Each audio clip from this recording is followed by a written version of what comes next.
Hello friends, আমি Achinta Amchandra YouTube channel YouTube side কিচেনে আমি একটা নতুন রেসিপি শেয়ার করবো। সেটা হচ্ছে পমফ্রেট মাছ ভাপা বানিয়ে দেখাবো। সেটা বানাতে কি কি উপকরণ লাগে আসুন দেখাই। তার একটা কথা বলি, আমার রেসিপিটা ছাড়া আছে, আমার যদি ভালো লেগে থাকে অবশ্যই লাইক কমেন্ট ও শেয়ার করবেন, বেশি বেশি করে শেয়ার করবেন। যদি আমার চ্যানেল নতুন হয়ে থাকেন তাহলে প্লিজ সাবস্ক্রাইব করে দেবেন, নিচে বেল নোটিফিকেশনটা অল করে দেবেন যাতে আমার ভিডিও আপনাদের কাছে আগে পৌঁছে যায়। তার জন্য পমফ্রেট মাছ ভাপা বানাতে কি কি উপকরণ লাগে আসুন দেখাই।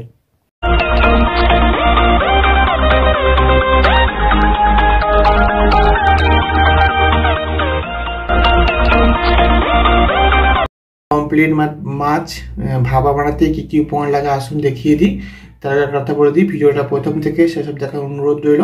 তার জন্য রেসিপিটা শুরু করি। এখানে 3টে আমি বড় বড় সাইজের পমফ্রেট মাছ নিয়ে নিয়েছি, কেটে বেছে ভালো করে ধুয়ে নিয়েছি।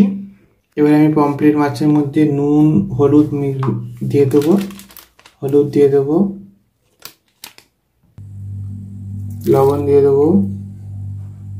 লবণ আর হলুদটা ভালো করে আগে মাখিয়ে নেবো মাছের সাথে। নুন হলুদটা ভালো করে পমফ্রেট মাছে মাখিয়ে নিয়েছি। এবার আমি সরষে পোস্ত বাটাটা দিয়ে দেবো, টমেটো কুচি একটা দিয়ে দেবো, চিড়ে রাখা কাঁচা লঙ্কা দিয়ে দেবো, অল্প সামান্য লঙ্কা গুঁড়ো দিয়ে দেবো, পরিমাণ মতো তেল দিয়ে দেবো। সব উপকরণ দিয়ে দিচ্ছি, এবার ভালো করে মাখিয়ে নেব মাছের সাথে। গ্যাস তেলে কড়াটা বসিয়ে দিয়েছি, কড়াটা গরম হয়ে গেছে। এর মধ্যে আমি যে মেখে রাখা মাছগুলো দিয়ে দেবো একটা একটা করে।